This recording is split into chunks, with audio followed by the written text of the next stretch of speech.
In medieval Europe, the line between normal behavior and mental illness was razor thin. Everyday actions, feelings, and habits that we today consider ordinary were often viewed with suspicion, fear, or outright hostility.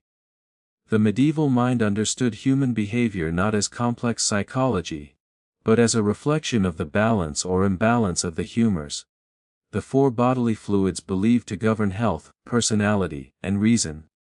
Blood, yellow bile, black bile, and phlegm were not merely physical substances. They were metaphors for the very essence of sanity, and too much or too little of any could push a person toward perceived madness. A person who laughed at an unusual time, cried without apparent reason, or refused to sleep was not merely eccentric, they were potentially insane. The society around them was deeply invested in monitoring, judging, and correcting these deviations.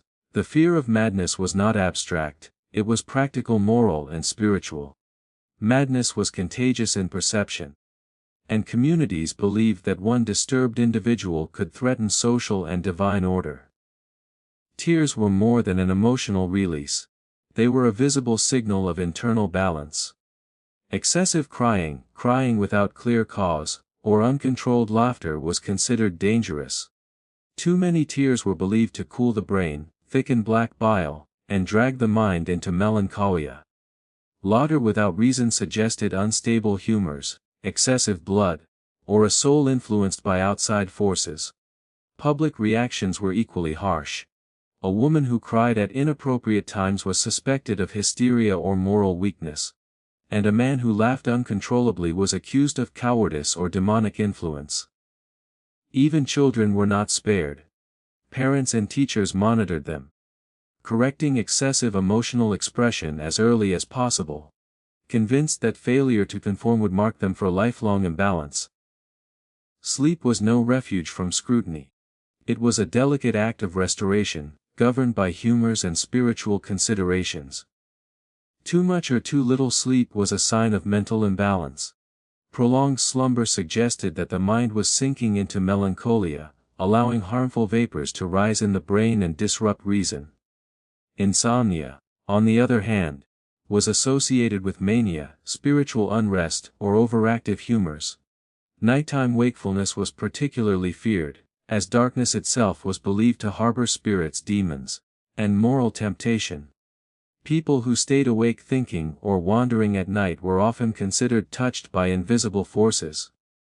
Treatments were harsh and varied, ranging from enforced rest to cold baths, restrictive diets and bloodletting, all aimed at restoring the balance of the body and mind according to the prevailing medical theories. Eating was another window into mental and spiritual condition. Appetite reflected the soul's state, and deviations were considered dangerous. Excessive hunger suggested internal chaos and a lack of control, while refusal to eat indicated melancholia, despair, or spiritual disturbance. Women who ate too little were suspected of hysteria, vanity, or moral weakness, and those who overate were judged indulgent or corrupt. Men, while slightly more tolerated, were still scrutinized for both excess and refusal, as deviation from moderate behavior suggested instability. Children were corrected early to prevent future imbalance, and even during famine, abnormal appetite patterns could mark someone as suspect. Food, in medieval thought, was more than sustenance, it was proof of moral and mental order, and failing to consume it properly could signify madness. Intellectual pursuits themselves were fraught with danger. Thinking too much, remembering too vividly, or imagining things others could not perceive were all signs of mental disturbance. Scholars, poets, and artists were at particular risk, as their curiosity and creativity could be misinterpreted as obsession or delusion. Memory of grief, trauma, or past wrongs was feared, as it could anchor the mind in melancholy. Imagination was not a gift but a vulnerability, a pathway for spirits, demons, or internal imbalance to disrupt reason. Even monks and religious thinkers were carefully monitored. Mental wandering outside sanctioned religious practice was considered dangerous and could lead to treatment or restriction. Perception was equally suspicious. seeing or hearing things that others could not perceive, auditory or visual hallucinations, were interpreted as proof of demonic possession, spiritual attack, or internal collapse. Hearing voices, seeing shadows, or experiencing visions without ecclesiastical approval often resulted in confinement, exorcism, or medical intervention. Patients were sometimes convinced their senses were unreliable, deepening their isolation and reinforcing the perception of madness. Emotional contradictions were feared as well, laughing while crying, experiencing joy and sorrow, or displaying conflicting feelings indicated a mind out of harmony. Women were judged especially harshly, accused of hysteria or moral corruption, while men could be suspected of instability or pride. Children exhibiting contradictory emotions were corrected early to prevent long-term consequences, as emotional disorder was considered hereditary in behavior and family reputation. Obsessive behaviors were equally scrutinized. Repeating the same action endlessly, washing, counting, speaking, or moving in patterns, was treated as compulsion and evidence of imbalance. Ritual repetition was permitted for monks, but exceeding prescribed limits marked the individual as obsessive or mad. Treatments sought to break these cycles through forced labor, restraint, and intervention, sometimes causing more mental strain than relief. Even anger was pathological if uncontrolled. Sudden, intense rage revealed excessive yellow bile and disrupted the soul's balance. Individuals consumed by fury, whether men, women, or children, were considered socially dangerous, morally suspect, and medically unstable. Conversely, silence and withdrawal were considered ultimate proof of mental collapse, indicating that the mind had retreated entirely, leaving the body a hollow shell for observation and correction. The medical interventions of the time were harsh by modern standards. Bloodletting, purging, cold baths, enforced diets, physical restraint, and spiritual treatments such as prayers, blessings, and exorcisms were standard. Emotional expression, intellectual pursuit, and even simple habits could provoke suspicion. Communities monitored every action, fearing both spiritual contamination and social disorder. A single deviation from expected norms could mark a person for correction. Isolation or lifelong stigma, behavior that today we would see as ordinary, or even healthy, was pathologized, moralized, and punished. The broader implications of this perception reveal a society obsessed with order and control. Human behavior was scrutinized, and deviation equated with moral, spiritual, and physical danger. Sanity was not a private state but a public and religious concern. Crying, laughing, sleeping, eating, thinking, remembering, imagining, and even remaining silent were all subject to judgment. The ordinary human mind was expected to conform to narrow standards, and failing to do so could result in punishment. Social exclusion, or institutionalization. Understanding medieval perceptions of mental illness highlights how cultural and medical frameworks shape reality. What we now see as ordinary emotional, cognitive, or behavioral variation was once interpreted as dangerous, pathological, or even demonic. Normal human experience was tightly controlled, and deviation was treated as a threat. Every thought, feeling, and action had consequences beyond the individual, affecting social cohesion, spiritual balance, and moral order. Ordinary life was constrained by fear, observation, and intervention. In this context, even simple acts could mark a person as insane, revealing the precariousness of existence, when human complexity was mistrusted and heavily policed. In medieval Europe, even simple actions were interpreted as reflections of the mind's stability or collapse. A person's daily habits, routines, and interactions were monitored not just for health, but for moral and spiritual balance. The society believed that human behavior could reveal the hidden workings of the humors and the soul, and that deviations could signal the early stages of madness. Eating, sleeping, thinking, and emotional expression were all scrutinized through a lens that blended medicine, morality, and religion. It was a world in which the ordinary was never neutral. Every act carried potential consequences. People who moved too little or too much were observed closely. Excessive rest or lethargy suggested the mind was sinking into melancholia, while hyperactivity or restlessness indicated mania. Even wandering aimlessly through the streets or fields was a potential warning sign. Doctors wrote extensively about the dangers of idle wandering, believing that such behavior allowed harmful humors to circulate unchecked, infecting the brain and disturbing reason. This fear extended to children, who were disciplined to maintain proper routines, ensuring that neither idleness nor overexertion could destabilize their developing minds. Speech was a critical marker of sanity. Those who spoke too much were often suspected of hysteria, pride, or uncontrolled mental activity, while silence could indicate melancholia or spiritual despair. Even the content of speech was carefully analyzed. Recounting past traumas, joking at inappropriate times, or engaging in excessive speculation could be read as signs of internal imbalance. Those who murmured to themselves repeated phrases, or answered questions with unusual detachment were quickly labeled as mentally fragile. Families and communities were vigilant, as these deviations threatened not only the individual but social order itself. Social interaction was tightly regulated. Excessive friendliness or suspicious aloofness could provoke fear. People who avoided communal gatherings or displayed unusual attachment to certain individuals were scrutinized for signs of obsession or delusion.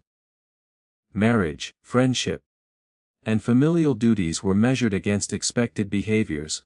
Failing to conform could result in medical, religious, or social intervention. Those who disrupted accepted patterns were thought to be influenced by internal disorder, or even by spirits and demons, blurring the line between medical and supernatural explanations. Sleep and dreams were also interpreted as signs of mental condition. Restless or fragmented sleep suggested that the mind was preoccupied or disturbed. Dreams, especially vivid or recurring ones, were treated with caution. Some dreams were interpreted as messages from the divine, but excessive or disturbing dreams could indicate internal imbalance or the influence of malevolent forces. A person who recounted troubling dreams risked being perceived as unstable or spiritually vulnerable. Treatments for disturbed sleep included herbal remedies, bloodletting, and strict sleep schedules designed to restore harmony between body and mind. Eating patterns, too, were scrutinized as signs of mental stability. Excessive eating was seen as indulgence that disturbed the humors, while refusal to eat signaled melancholia or moral weakness. Diets were prescribed not only for physical health but to maintain emotional and cognitive balance. Meals were regimented in timing, quantity and content, and deviations could be interpreted as early symptoms of mental instability. Women were particularly closely monitored for eating behaviors, often judged more harshly than men, who were culturally permitted more leeway in appetite. Children were similarly corrected early to prevent perceived long-term mental and moral consequences. Emotional expression was subject to extreme scrutiny. Laughing without reason, crying at inappropriate times, or displaying contradictory emotions such as joy during mourning were interpreted as evidence of humoral imbalance and moral instability. Women who exhibited these behaviors were frequently labeled as hysterical or morally corrupt, while men could be suspected of pride, weakness or spiritual vulnerability. Children demonstrating emotional inconsistency were corrected with physical discipline, instruction, and close observation. Public displays of emotion were particularly dangerous, as they could alarm the community and draw unwanted attention from local authorities or medical practitioners. Intellectual activity was fraught with peril. Overthinking, excessive curiosity, and prolonged reflection were considered dangerous. Scholars, students, and clergy were warned not to study too intensively, as too much mental exertion was believed to disrupt the balance of the humors, particularly black bile, which was associated with melancholy. Memory, especially of grief or trauma, could anchor the mind in a state of despair, reinforcing perceived instability.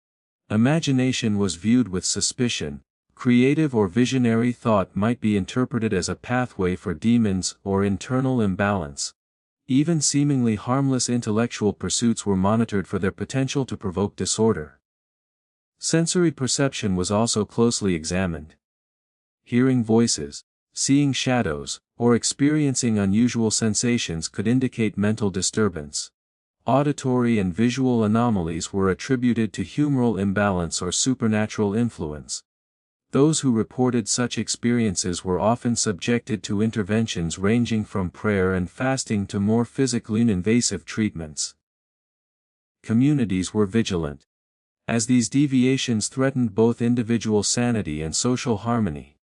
Children exhibiting signs of unusual sensory perception were corrected immediately, often through strict discipline or religious instruction, to prevent the development of perceived madness.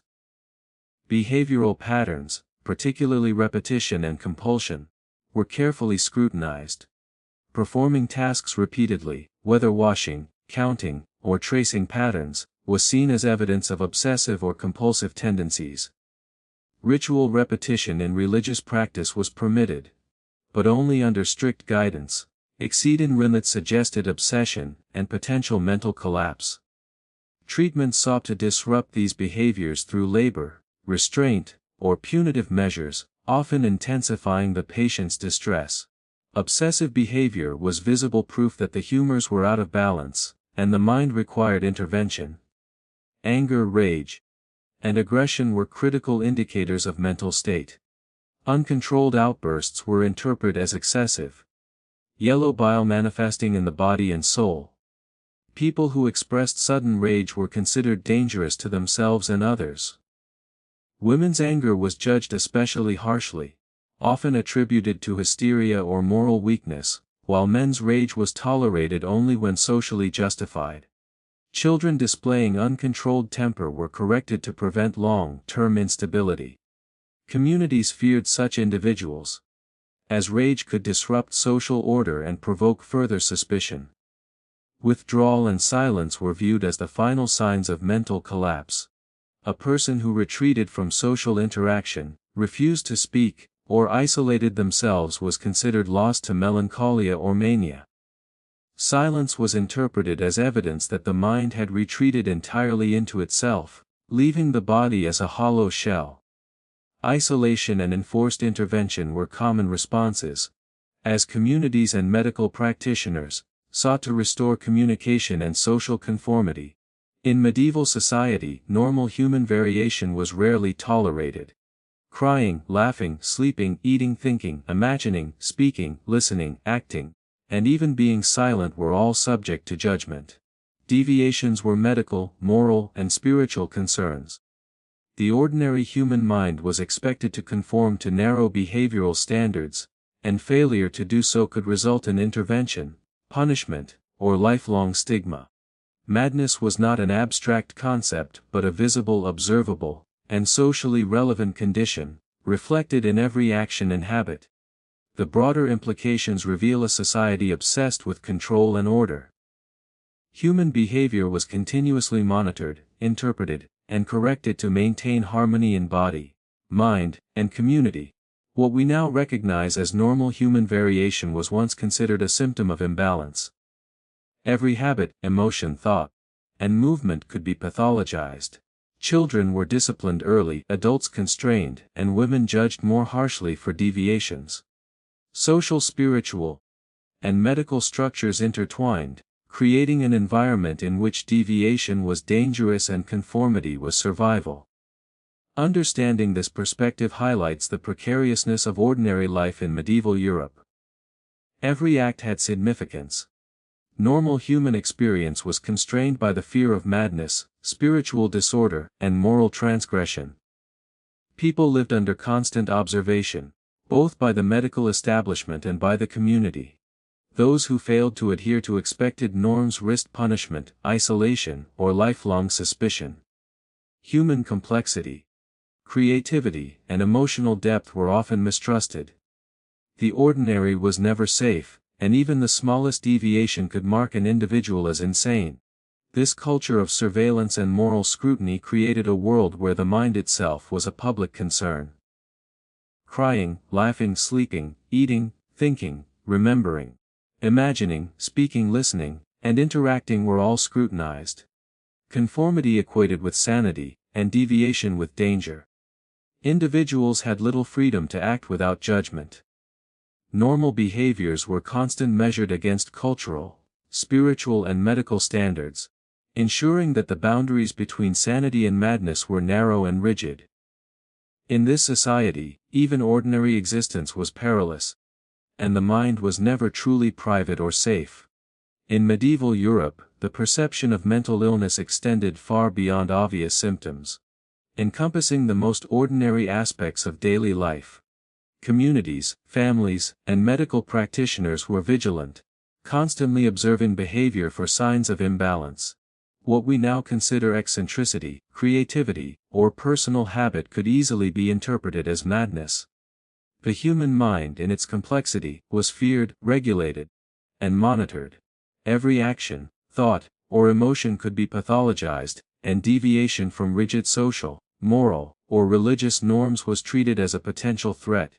The first signs that attracted suspicion were subtle and ordinary. Simple gestures, repeated movements, or unusual speech patterns were carefully noted. A person who spoke to themselves, hummed under their breath, or gestured without apparent reason could be considered unstable. Even laughter at quiet moments, or tears shed without obvious cause, drew attention. Such behaviors were interpreted as visible evidence that the humors were imbalanced. Black bile, yellow bile, and phlegm were believed to govern the mind as much as the body, and any disruption in their flow could manifest in behavior. Emotional excess, whether in children or adults, was a constant concern. Crying, shouting, or displaying contradictory emotions such as joy and grief or sorrow in moments of festivity was seen as dangerous. Women were judged especially harshly, their emotions attributed to hysteria or moral weakness, while men were monitored for signs of pride, anger, or uncontrolled passion. Children were corrected immediately, often through physical discipline or strict instruction, to ensure that emotional imbalance did not persist into adulthood. Emotional expression was never merely personal, it was a reflection of internal harmony or chaos. Sleep was a particularly revealing indicator of mental state. Extended sleep was thought to allow harmful humors to settle in the brain, weakening reason and promoting melancholia. Insomnia, on the other hand, suggested mania, spiritual unrest, or an overactive imagination. Nighttime was feared, as darkness itself was considered a conduit for demonic influence and temptation. Those who wandered during the night, awake and restless, risked suspicion and intervention. Remedies ranged from enforced sleep schedules to herbal preparations, bloodletting, or cold baths, all aimed at restoring balance between mind and body. Eating habits, too, were carefully examined. Excessive appetite could indicate moral weakness or internal imbalance, while refusal to eat was a sign of melancholia or spiritual despair.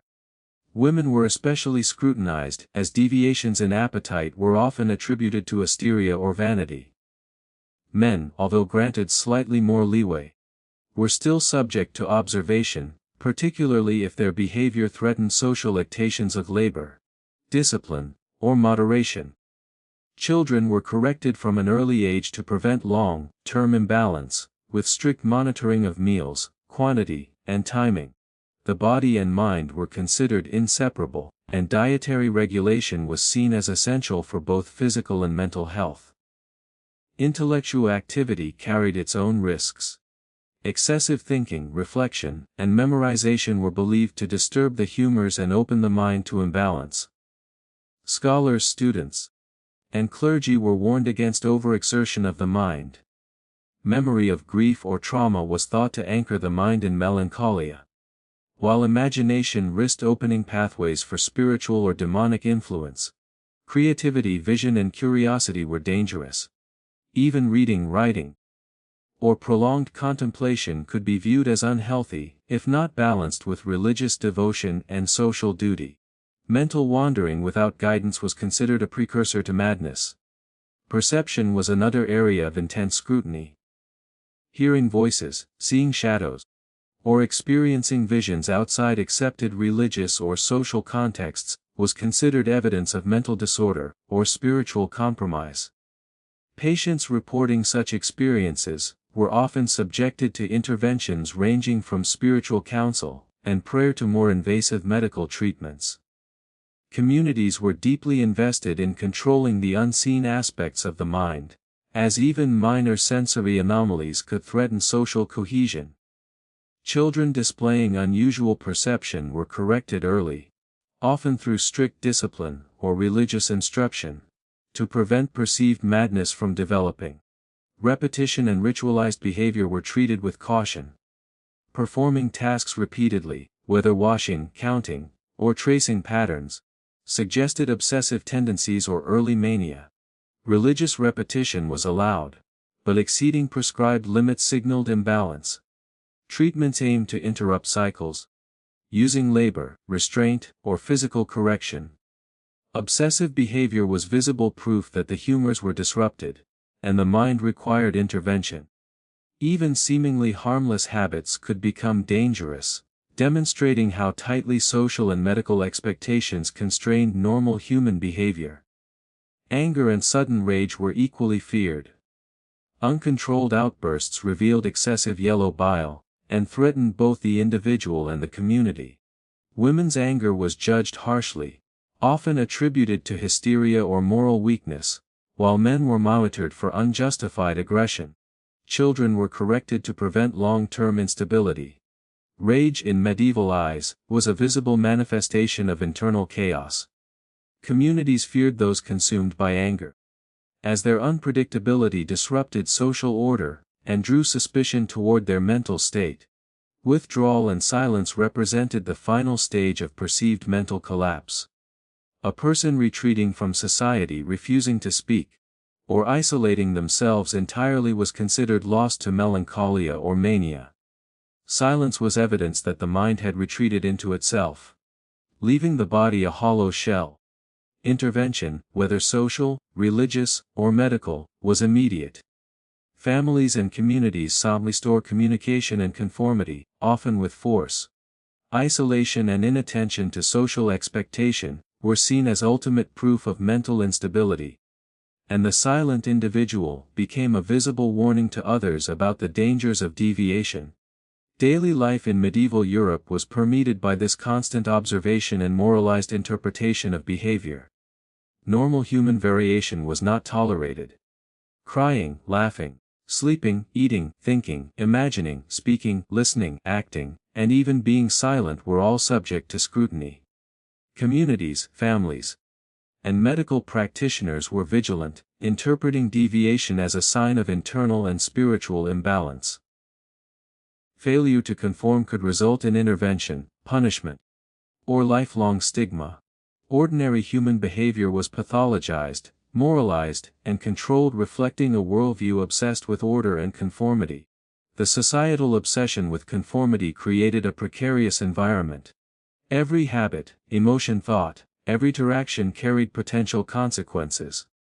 Children were disciplined early, adults monitored constantly, and women judged particularly harshly for perceived deviations.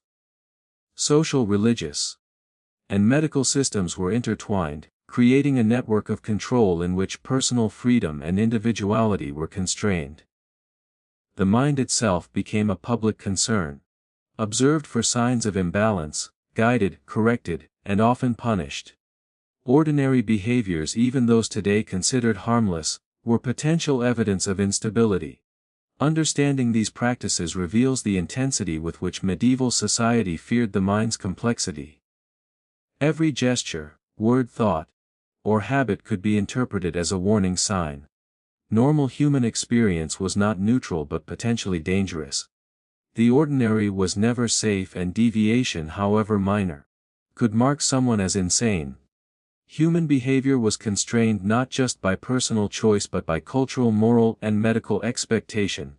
Conformity equated with sanity, deviation with danger, and the mind itself was never private. observation correction, and punishment maintained control over behavior, ensuring that the boundaries between sanity and madness remained narrow and rigid. In this society, life itself was a careful negotiation with fear, morality, and authority. Individuals had little freedom to act without judgment. Normality was measured against an intricate system of social, spiritual, and medical norms, and failure to meet these standards was considered proof of mental instability. Even ordinary existence was perilous, and the human mind, in all its complexity, was constantly monitored. The ordinary, the mundane, and the habitual could all become evidence of imbalance. People lived under scrutiny at every turn, their thoughts, actions and emotions subject to constant evaluation. Survival demanded conformity, and deviation invited suspicion, intervention, or lifelong censure. This unrelenting focus on behavior reveals the medieval obsession with control, order, and perceived stability. Every action, emotion, and thought was interpreted through a lens that combined medical theory, religious belief, and social expectation. What we now recognize as ordinary human variation, creativity, curiosity, emotional depth, and habitual behavior, was once pathologized, moralized, and controlled. Life required constant negotiation between natural instinct and societal expectation. The mind itself was a battleground, and ordinary behavior could be both evidence of health and a warning of madness. In medieval Europe, even the most ordinary aspects of daily life were closely scrutinized for signs of mental imbalance. People were constantly observed, their habits, gestures, and emotions interpreted as windows into the mind's hidden workings. What we now understand as normal human behavior could easily be construed as madness, and the consequences of such interpretations were often severe. Families, neighbors, and medical practitioners all participated in a system that monitored conformity to expected norms, blending medicine, morality, and religion into a framework that left little room for personal freedom. The fear of mental instability was pervasive, shaping how individuals acted, thought, and even felt in public and private life. Behavior was the first and most visible indicator of mental health. Simple actions, such as wandering aimlessly, speaking to oneself, or performing repeated gestures, were interpreted as evidence of internal disorder. People who hummed, tapped, or counted repeatedly risked being labeled obsessive or compulsive. Such behaviors were not understood as coping mechanisms or personal habits, but as tangible signs of humoral imbalance. The four humors blood, black bile, yellow bile, and phlegm, were believed to govern not only the body but also the mind and soul. When these humors fell out of balance, the mind became unstable, and even small deviations in behavior could be treated as proof of impending madness. Emotional expression was another critical measure. Crying without cause, laughing at inappropriate moments, or exhibiting contradictory emotions such as joy and sorrow was considered dangerous. Women, particularly, were judged harshly. Their emotional behavior often attributed to hysteria, moral weakness, or spiritual corruption. Men, though allowed slightly more leeway, were monitored for pride, uncontrolled anger, or inappropriate displays of emotion. Children were observed from an early age, with corrective measures imposed for any behavior that deviated from societal expectations. In a culture that equated visible harmony with mental stability, the public display of emotion was never neutral, it was a signal of either order or disorder within the individual. Sleep and wakefulness were likewise interpreted as reflections of the mind's health. Extended sleep was feared as a sign of melancholia, allowing harmful humors to settle in the brain and disrupt reason. Insomnia suggested mania, spiritual unrest, or an overactive imagination. Nighttime itself was fraught with danger, as darkness was thought to harbor spirits, demons, and moral temptation.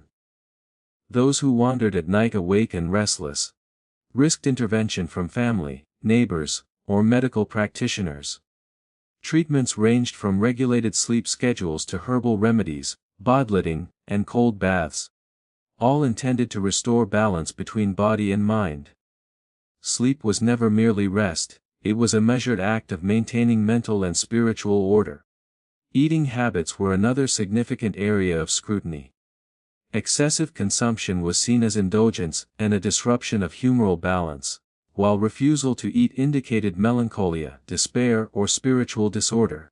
Women were observed especially closely. Their appetite interpreted as a reflection of morality and emotional control. Men, while culturally permitted more flexibility, were still monitored for deviations that might suggest instability. Children were disciplined to maintain regular eating patterns, reinforcing the belief that diet could directly influence mental and emotional health. Meals in this context were not only sustenance but a measure of internal harmony and moral propriety. Intellectual pursuits carried their own risks. Thinking too deeply, reflecting excessively, or dwelling on memory was thought to destabilize the humors and open the mind to imbalance. Scholars, students, and clergy were warned against overexertion of mental faculties, as intense reflection or study could provoke melancholia or obsession. Imagination was viewed with suspicion, as creative thought might provide a pathway for spiritual or demonic influence. Even seemingly harmless intellectual exploration was potentially dangerous, and mental wandering outside sanctioned activities was considered a precursor to madness. Memory, particularly of grief, trauma, or past errors, was thought to anchor the mind in melancholy, reinforcing the perception of instability. Sensory perception was also monitored carefully. Hearing voices, seeing shadows, or experiencing visions outside the accepted religious or social framework, was considered evidence of mental disturbance, or spiritual vulnerability. Auditory and visual anomalies were often treated with interventions ranging from religious counsel and prayer to invasive medical procedures. Communities maintained vigilance, fearing that these sensory deviations could disrupt social cohesion. Children exhibiting unusual perception were corrected immediately through discipline, instruction, or religious guidance, to prevent the development of what was interpreted as permanent mental instability. Ritualized repetition and compulsive behavior were particularly concerning. Performing tasks repeatedly, washing, counting, tracing patterns was considered obsessive evidence of an unstable mind. Religious repetition, permitted within strict limits, could become a sign of imbalance if exceeded. Treatments who interrupt these cycles through labor, restraint, or physical correction, often causing increased distress rather than relief. The presence of obsessive behaviors served as visible proof that the humors were out of balance and that intervention was necessary. Even mundane habits could become dangerous indicators of mental fragility. Anger and uncontrolled rage were critical markers of perceived instability. Sudden outbursts of fury were associated with excessive yellow bile and interpreted as signs of internal chaos.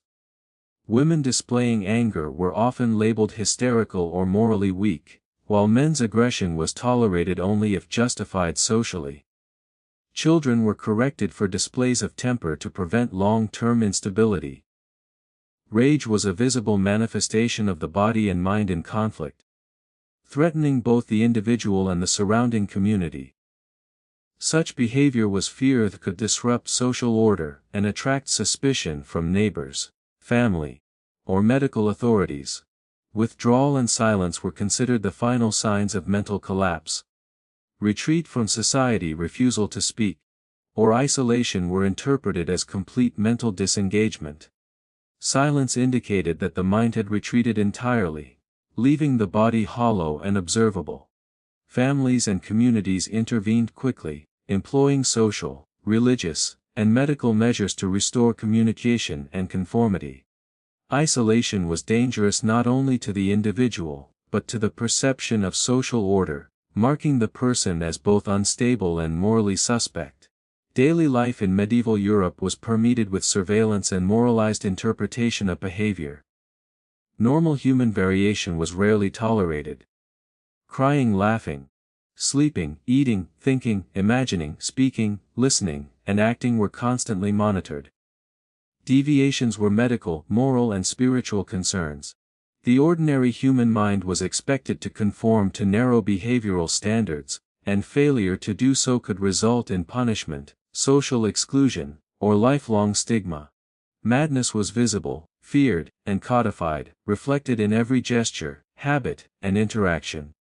This societal obsession with conformity created a precarious environment. Every thought, habit, and action carried potential consequences. Children were disciplined early, adults monitored continuously, and women judged more harshly for deviations. Social, religious, and medical systems intertwined, producing an environment where personal freedom and individuality were tightly constrained. Even seemingly innocuous behaviors could become evidence of imbalance. Survival demanded conformity, and deviation invited scrutiny, intervention, or lifelong suspicion. The intensity of observation reveals how deeply medieval society feared the mind's complexity. Every movement, word, and feeling could signal danger. Normal human experience was interpreted as potential threat, pathologized and corrected. The ordinary was never safe. Life required constant negotiation with authority, morality, and cultural expectation. The mind was a public concern, continuously monitored, corrected, and constrained. Ordinary actions, once considered neutral, were often evidence of mental instability. The medieval obsession with order, control and perceived stability permeated all aspects of life. Every act, thought, and emotion was filtered through a lens of medical theory, religious belief and social expectation. What we now consider ordinary human variation, creativity, curiosity, emotional depth, and habitual behavior, was often pathologized, moralized, and strictly regulated. Life demanded continuous conformity. The mind was a battleground, and even normal behaviors could mark an individual as insane. Observation, correction, and social expectation ensured that the boundaries between sanity and madness were narrow and rigid. Survival in such a society meant adhering to a strict and unforgiving code of behavior, where the ordinary was never truly safe. In medieval Europe, the perception of normalcy was fragile and heavily controlled, and behaviors that today would be dismissed as ordinary were scrutinized for evidence of mental instability. Every action, thought, and feeling could be interpreted as a sign that the mind was veering toward madness. Communities, families, and medical practitioners operated in tandem to observe, evaluate, and correct deviations. Individuals lived under constant surveillance, and even minor irregularities could provoke suspicion. Human behavior was seen as a reflection of internal balance, particularly the four humors: blood, black bile, yellow bile and phlegm, which were believed to govern both the body and the mind. Any disruption in these fluids could manifest in ordinary acts, transforming them into visible symptoms of mental imbalance. Emotional expression was a primary focus of scrutiny. Tears shed without clear cause, laughter at inappropriate times, or contradictory emotions such as joy and sorrow were interpreted as signs of internal disorder. Women were judged especially harshly. Their emotions often attributed to hysteria, moral weakness, or spiritual corruption, while men were monitored for pride, uncontrolled temper, or excessive enthusiasm. Children were observed from a very young age, and corrective measures were enforced to ensure that emotional deviation did not persist into adulthood. In this society, emotional regulation was not a personal concern, but a reflection of moral and physical order, and public displays of feeling were never neutral. They were evidence of the balance or imbalance within. Sleep and wakefulness were similarly scrutinized. Excessive sleep was feared as a sign of melancholia, allowing harmful humors to settle in the brain and destabilize reason. Insomnia was seen as evidence of mania, spiritual unrest, or overactive imagination. Nighttime wandering was particularly dangerous, as darkness was thought to harbor spirits and moral temptation. Those who remained awake through the night, whether to study, wander, or contemplate, risked intervention from family, neighbors, or medical practitioners. Treatments to restore proper sleep patterns included herbal remedies, bloodletting, cold baths, and strict scheduling, all aimed at maintaining the delicate balance of body, mind, and spirit. Eating habits were another area of intense monitoring. Excessive consumption was interpreted as indulgence, moral weakness, or humoral imbalance, while refusal to eat suggested melancholia, spiritual despair, or moral failing.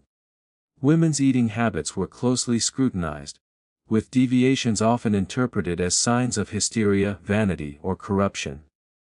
Men were slightly more tolerated but still monitored, particularly if their eating patterns threatened social expectations of labor, moderation, and discipline. Children were corrected early, with meals strictly scheduled and regulated to prevent future instability. Diet was understood not just as sustenance, but as a direct influence on the health of the body and the clarity of the mind. Intellectual activity carried its own perils. Thinking too deeply, reflecting excessively, or dwelling on past events was believed to disrupt the humors and open the mind to instability. Scholars, students, and clergy were warned against prolonged study or mental exertion, as it could lead to melancholia, obsession, or delusion. Imagination was seen as particularly dangerous, potentially allowing demons or spiritual forces to influence thought. Even seemingly harmless intellectual pursuits could be risky if they exceeded socially accepted limits. Memory of grief or trauma was particularly concerning, as it could anchor the mind in melancholy and reinforce perceptions of instability. Sensory perception was heavily monitored. Hearing voices, seeing shadows, or experiencing visions outside socially or religiously accepted contexts was considered evidence of mental disturbance or spiritual vulnerability. Auditory and visual anomalies often triggered interventions ranging from religious counsel and prayer to more invasive medical treatments. Communities were vigilant, fearing that unusual perceptions could disrupt social cohesion or lead to dangerous behavior. Children exhibiting unusual sensory experiences were corrected immediately, through strict discipline or religious instruction, to prevent the development of perceived permanent instability. Ritualized repetition and compulsive behaviors were treated with caution and fear. Performing repetitive tasks, whether washing, counting, or tracing patterns, was interpreted as obsessive and indicative of imbalance. Religious repetition was permitted within strict guidelines, but exceeding these limits suggested obsession and potential madness. Treatments aimed to disrupt these cycles through labor, restraint, or physical correction, often intensifying distress. Obsessive behaviors were considered tangible proof that the humors were out of balance, requiring intervention to restore mental stability.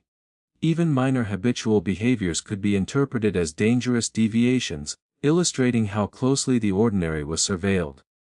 Anger, rage, and sudden outbursts were considered particularly revealing. Excessive or uncontrolled indicated internal disorder, particularly in excess of yellow bile, and posed a threat to both the individual and the community. Women expressing anger were labeled hysterical or morally weak, while men's aggression was tolerated only if socially justified. Children were corrected for displays of temper to prevent long-term instability. Rage was seen as a visible manifestation of internal chaos, demonstrating that the mind and body were out of harmony. Communities feared such individuals, as uncontrolled anger could disrupt social order and provoke suspicion from others. Withdrawal and silence were viewed as the final signs of mental collapse. Retreat from society, refusal to speak, and social isolation were interpreted as complete disengagement of the mind. Silence was evidence that the mind had withdrawn entirely, leaving the body as a hollow shell to be observed and corrected. Families, neighbors, and medical practitioners intervened immediately, often using coercion, religious guidance, or medical treatment to restore communication and social conformity. Isolation threatened both the individual's perceived sanity and the social order, marking the person as dangerously unstable. Daily life in medieval Europe was permeated by this culture of observation, judgment, and normal human variation was rarely tolerated. crying, laughing, sleeping, eating, thinking, imagining, speaking, listening, and acting were all scrutinized. Deviations were not merely personal concerns, they were medical, moral, and spiritual issues. Ordinary behaviors could quickly be interpreted as evidence of mental imbalance, and failure to conform to expected norms carried consequences ranging from social censure to physical intervention. Madness was visible, feared, and codified, reflecting the belief that human behavior revealed the state of the soul and humors. This intense societal scrutiny created an environment where every thought, habit, and action was potentially dangerous. Children were disciplined from a young age, adults monitored continuously, and women judged more severely than men for deviations. Social, religious, and medical systems worked in concert to ensure conformity, limiting personal freedom and shaping individual behavior. Even the smallest deviation could be seen as a sign of instability, and survival required careful navigation of social expectations. The obsession with order and control reveals how medieval society feared the complexity of the human mind. Every movement, word, and emotion could signal danger. Normal human variation was interpreted as potential threat and corrected, creating a culture in which the ordinary was never safe. Life demanded constant conformity, and the mind itself was a public concern, continuously observed and managed. What we now understand as natural behaviors, creativity, curiosity, emotional expression, habitual action were pathologized, moralized, and controlled. Ordinary life was never neutral, deviation carried consequences, and the boundaries between sanity and madness were narrow and rigid. In such a world, survival required continuous vigilance and adherence to societal norms. Conformity equated with sanity, while deviation signaled danger. Observation, correction, and intervention ensured that the mind remained within acceptable limits, leaving little room for personal freedom or individuality. Normal human behaviors, from laughter to thought, were subject to scrutiny. The mind, emotion, and body were inseparable, and the slightest divergence from expectation could mark someone as unstable. In medieval Europe, even the most ordinary aspects of life were laden with significance, demonstrating the pervasive fear and control surrounding mental health, behavior, and social order. In medieval Europe, ordinary behaviors were rarely seen as purely natural or neutral. They were constantly interpreted as signals of the mind's stability or fragility. Families, neighbors, and medical practitioners observed every action, gesture, and habit for evidence of imbalance, blending the study of humors with moral and spiritual judgment. Human life was not understood as a series of personal choices or natural tendencies, but as a reflection of internal balance, a precarious equilibrium of body, mind, and soul. Every deviation, no matter how minor, could be read as a warning of impending madness, and individuals were expected to conform to hierarchical, social, and moral standards to maintain both personal and communal harmony. Simple gestures could carry profound significance. Repeated movements, muttering to oneself, unusual postures, or subtle tics were often interpreted as signs of obsessive tendencies or mental instability. Even small actions such as fidgeting or tapping fingers could be seen as evidence of internal chaos. The four humors, blood, black bile, yellow bile, and phlegm, were thought to govern both physical and mental health, and any disruption in their flow could manifest in these ordinary behaviors. Observation was relentless. Communities watched closely, understanding that minor deviations could escalate into more visible and dangerous manifestations of imbalance. Emotional expression was carefully monitored. Tears, laughter, or displays of joy or sorrow at inappropriate times were considered signs of instability. Women were judged particularly harshly, their emotions interpreted as evidence of hysteria, moral weakness, or spiritual corruption. Men, while allowed some flexibility, were observed for excessive pride, uncontrolled anger, or emotional extremes. Children were subjected to constant correction to ensure that emotional imbalance did not develop into a permanent condition. Emotions were never personal or private.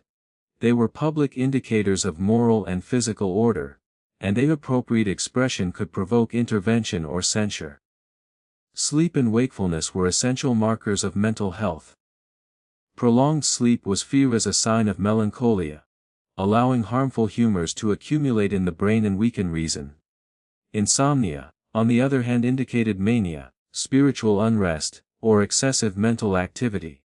The night itself was dangerous. Darkness was believed to harbor spirits, demons, and moral temptation. Individuals who stayed awake or wandered at night risked intervention, whether through familial guidance, communal supervision, or medical treatment. Remedies ranged from enforced sleep schedules and herbal preparations to bloodletting and cold baths, all intended to restore equilibrium between the body and mind. Sleep was a controlled activity, measured and regulated, rather than a natural human necessity. Eating habits were scrutinized with equal intensity. Excessive consumption was interpreted as indulgence, moral weakness, or humoral imbalance, while refusal to eat was associated with melancholia, despair, or spiritual fragility. Women's eating patterns were particularly monitored, as deviations could indicate hysteria, vanity, or moral corruption.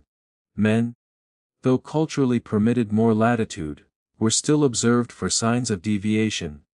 Children were corrected from an early age to ensure proper dietary habits, reinforcing the belief that nutrition directly influenced both mental stability and moral character. Meals were not simply nourishment. They were a tool for maintaining the delicate balance of the humors, and ensuring the proper development of both body and mind. Intellectual pursuits carried inherent risk. Excessive thinking, reflection, or dwelling on the past was believed to destabilize the humors and open mind to melancholy or obsession. Scholars, students, and clergy were warned against overexertion of their mental faculties. Imagination was particularly dangerous, potentially allowing spiritual or demonic influence over thought. Even ordinary intellectual activity, if not moderated by religious or social guidance, could be interpreted as evidence of mental instability. Memory, particularly of grief or trauma, could anchor the mind in a state of imbalance, reinforcing perceptions of vulnerability or madness.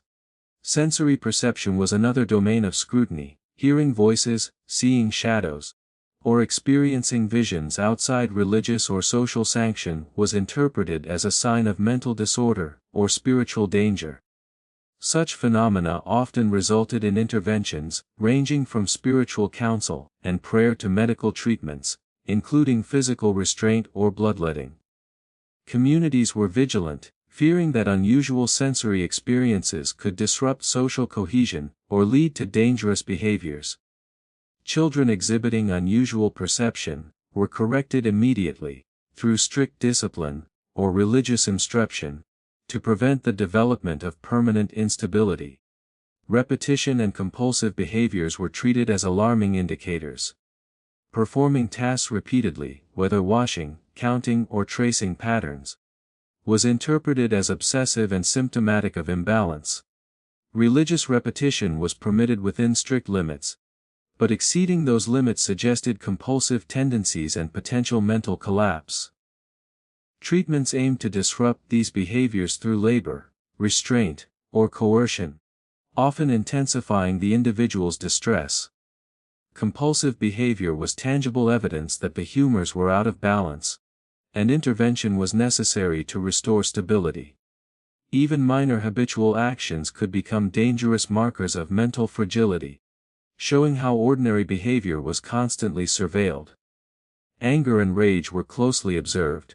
Uncontrolled outbursts indicated excessive yellow bile and internal chaos, posing a threat to the individual and the community. Women displaying anger were often labeled hysterical or morally weak, while men's aggression was tolerated only under socially justified circumstances. Children were corrected to prevent the development of long-term instability. Rage was a visible manifestation of disorder within the body and mind, signaling imbalance that required intervention.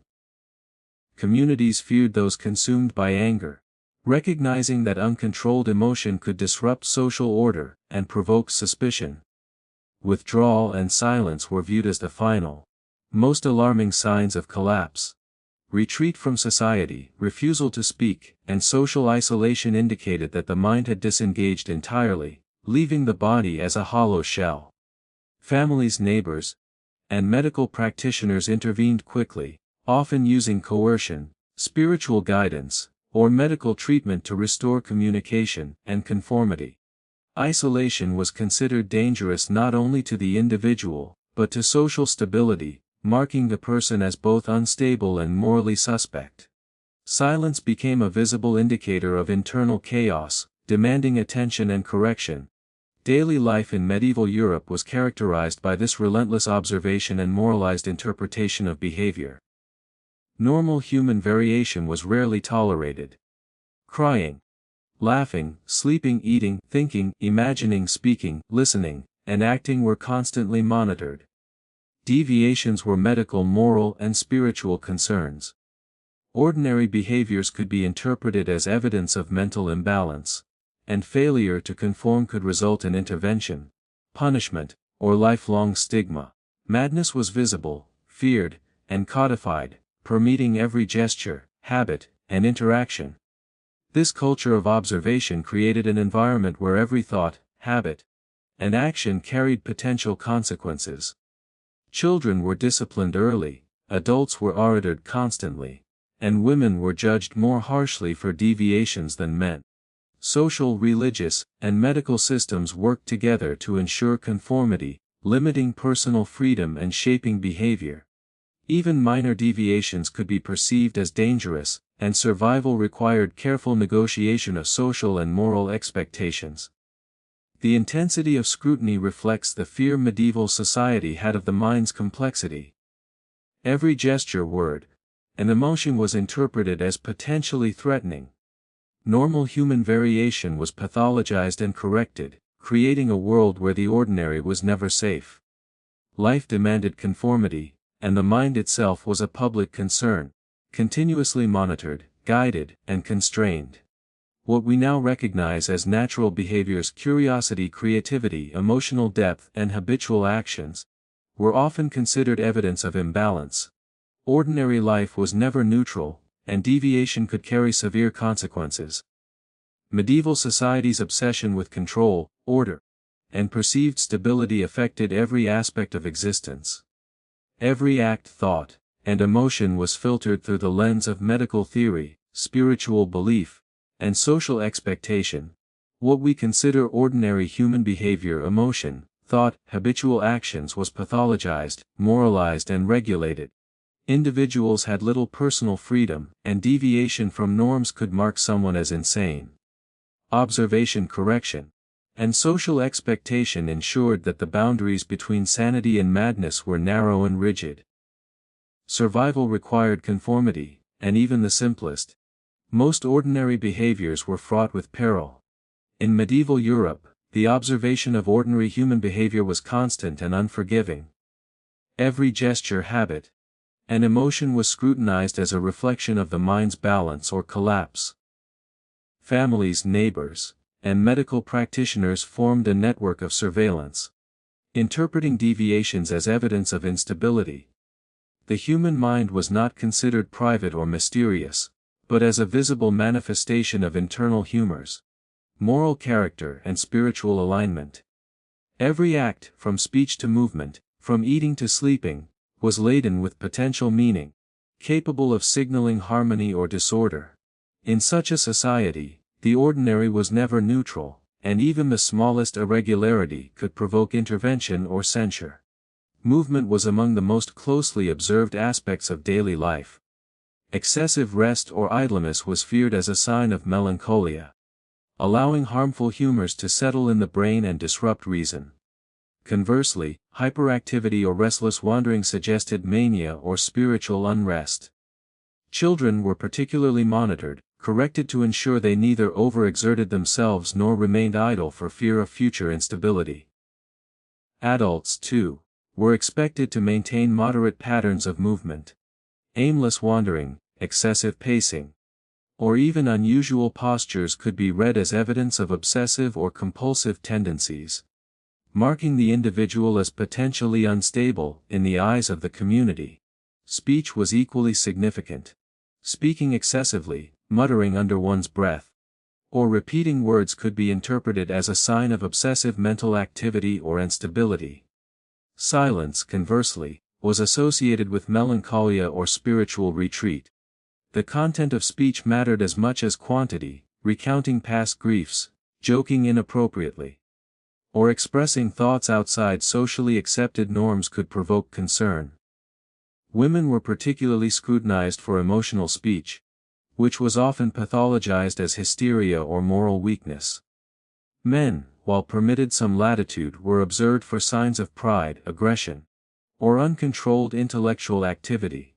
Children were corrected early, ensuring that speech conformed to expectations of moderation, clarity, and propriety. Emotional regulation was a constant concern. Laughter at inappropriate times, crying without reason, or displaying contradictory emotions were all interpreted as indicators of imbalance. Emotional extremes were dangerous not only to the individual, but to social harmony. Women's emotions were judged harshly, often linked to hysteria or spiritual weakness. Men's emotions, while slightly more tolerated, were scrutinized for pride, anger, or inappropriate attachment. Children's emotional expressions were corrected through strict discipline, ensuring that affect remained within acceptable boundaries. In this context, human feelings were never private or purely personal, they were indicators of moral, spiritual, and physical health. Sleep and wakefulness were closely observed.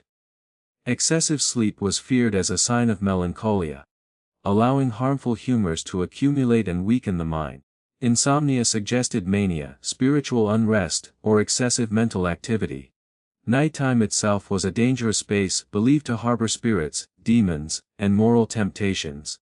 Those who remained awake, wandered, or engaged in prolonged thought at night risked intervention from families, neighbors, or medical practitioners. Remedies included enforced schedules, herbal treatments, bloodletting, and cold baths. Sleep was not merely restorative, it was a measure of order and balance, a ritual to maintain harmony between body, mind, and spirit. Eating habits were a window into the mind's health. Excessive consumption was interpreted as indulgence or moral weakness, while refusal to eat suggested melancholia, despair, or spiritual fragility. Women's dietary behavior was scrutinized closely, deviations often interpreted as signs of hysteria or vanity. Men, although permitted slightly more latitude, were still monitored, especially if dietary habits threatened social expectations. Children were corrected early, with meals strictly scheduled and regulated to maintain physical and mental equilibrium. Eating was thus both sustenance and a measure of emotional, physical, and moral balance. Intellectual activity, too, could provoke suspicion. Thinking too much, reflecting excessively, or dwelling on past events could destabilize the humors and open the mind to imbalance. Scholars, students, and clergy were cautioned against overexertion of mental faculties, as excessive reflection could lead to melancholia or obsession. Imagination was particularly dangerous, potentially allowing spiritual or demonic influence. Even ordinary intellectual pursuits could be risky if not moderated by religious or social guidance. Memory, especially of grief, trauma, or failure, was feared for its ability to anchor the mind in melancholy, reinforcing perceptions of instability. Sensory perception was carefully monitored. Hearing voices, seeing shadows, or experiencing visions outside socially or religiously sanctioned contexts was interpreted as evidence of mental disorder or spiritual danger. Such phenomena often resulted in interventions ranging from prayer and counseling to medical treatments, including physical restraint. Communities were vigilant, fearing that unusual sensory experiences could disrupt social cohesion or provoke dangerous behaviors. Children exhibiting sensory anomalies were corrected immediately through discipline or religious guidance to prevent the development of permanent instability. Repetition and ritualized behavior were highly scrutinized. performing tasks repeatedly, washing, counting, tracing patterns, was interpreted as obsessive behavior and a sign of imbalance. Religious repetition was permitted within limits, but exceeding these suggested compulsive tendencies and potential madness. Treatments aimed to disrupt these cycles, often causing additional distress. Obsessive behaviors were visible proof that the humors were disrupted, requiring intervention to restore mental equilibrium. Even minor habitual actions could be interpreted as evidence of fragility, showing how ordinary behavior was constantly surveilled and controlled.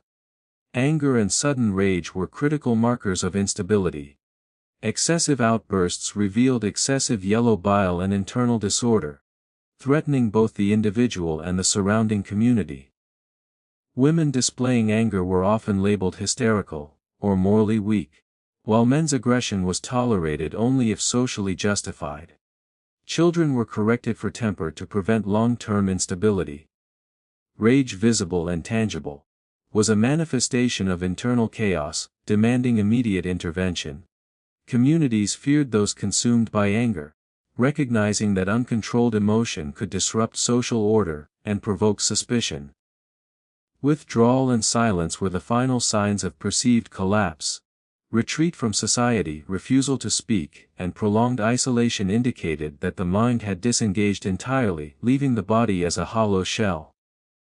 Families, neighbors, and medical practitioners intervened swiftly, often using coercion, spiritual guidance, or medical treatment to restore social conformity.